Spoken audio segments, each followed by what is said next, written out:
How's it going? It's Drew Blazik here again. This is the second video. The first one we did was the amortization of our mortgage calculator. In this one, we want to incorporate an extra payment every single month and a opportunity or the availability to put one in a specific month if you want to put in the 12th month, 13th month, the 16th month, and we want to see how that changes. So let's get to that. This might be a fairly quick video. We're not doing any yield to maturities yet. So what I did was I had the extra payment here. This would be a specific, and then I got the extra payment. And again, I'm going to type this up differently when I do my more my cover page or my summary page. And this one is going to be if we do it every single month. So let's change. I got to change a few things here. So I'm going to go to that second month. And what I want to do, and there might be even different ways of what you think you can do in this, but what we're going to do is I'm going to do an if function. And what I want to say is if that year is less than or equal to the actual total payments, I change it to 5 years, 12 payments. So it's an if function. If that is true, I want to keep what I did before. And if that is false, I'm going to put double quote and it ends. So I'll do that one. And what we're going to do is I'm going to do each one like that.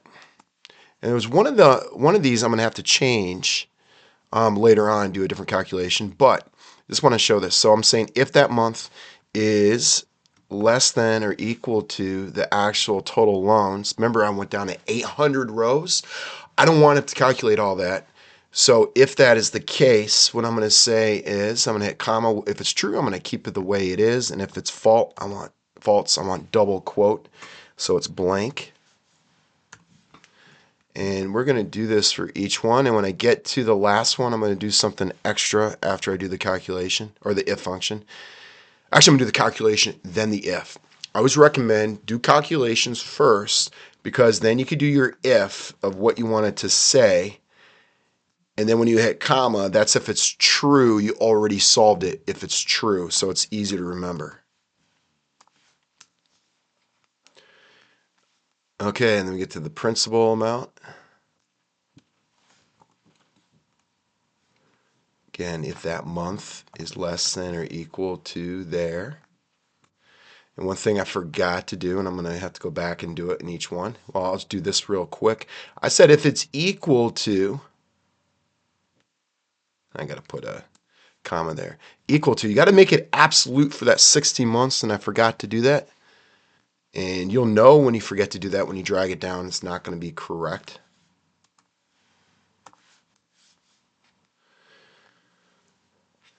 All right, before I do that, I'm going to do the calculation of our extra payments, and that's going to affect the ending balance for that month.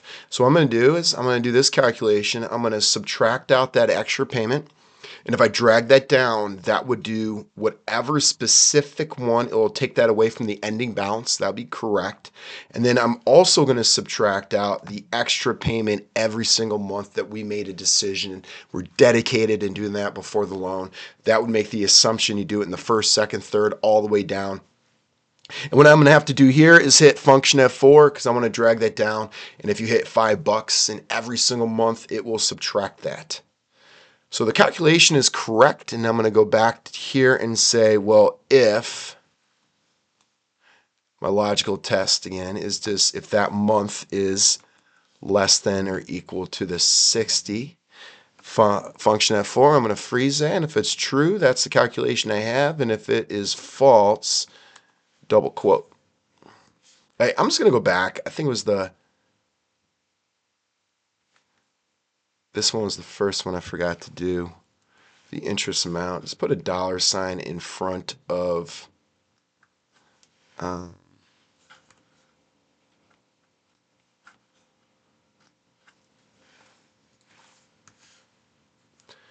right, so if I highlight these, I'm going to drag it all the way down. You see those negatives? I don't want those. I'm going to hit Control D, and look what it did. It wiped it out. And what it did, I only have 5 years. It shows there's my zero balance. So I think it accurately solved it for us.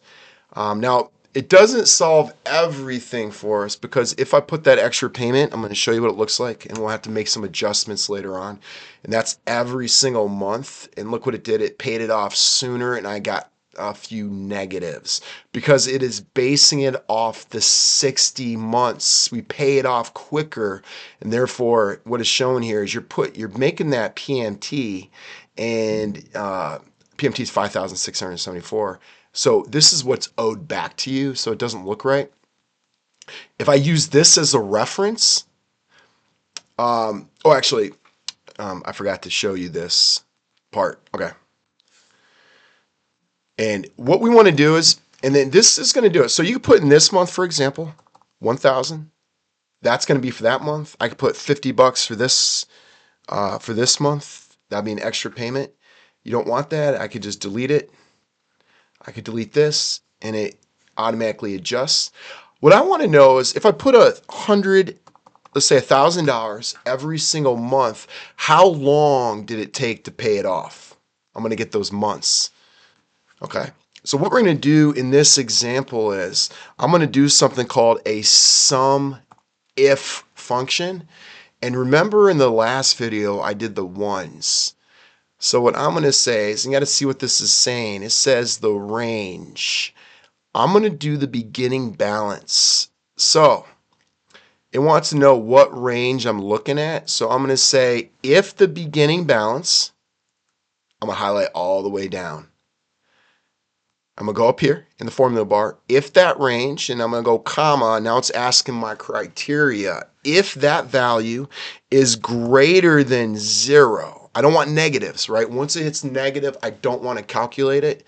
If it's greater than 0, and I forgot to put the quote, some reason in the criteria you have to put the quote, and then it's asking what is my sum range, right? If I summed up all this, that's what it will sum up. Well, I want to sum up all the ones, right? If it's a positive balance, I want to add up the ones, and that's going to show me how many months it takes to pay off. So if you put in $1,000 every single month, you will pay it off within 50 months. And if we go back to our 30-year mortgage, so it shows 151 instead of 360. So you paid it off a lot quicker. And one thing you could do, and how much you could type it, how much quicker you paid it off, how many months, and we're going to need that number for later calculations. Well, I would just take this value, the total payments, minus how long it took to pay off. So you know you did it correct, and there is some issues that if you did the ending balance, it wouldn't be correct. If I put 0 down, how long does it take to pay off? 360. That is correct. So it's positive beginning balance, and I added all those. And if I put an extra payment of $200, does it help to shorten? That doesn't do it.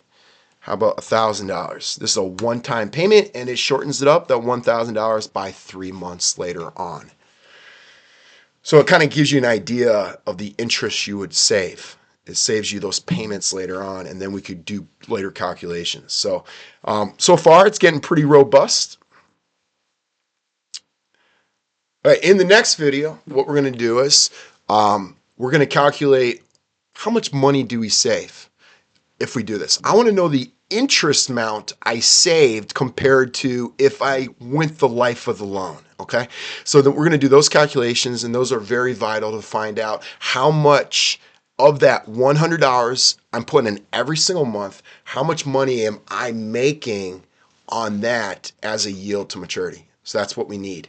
So we need to start doing those calculations, and then we're going to say, what if we sell the house quicker? What if I sell in 12 months? Is that $100 really paying off? So check out the next video, and I will see you then.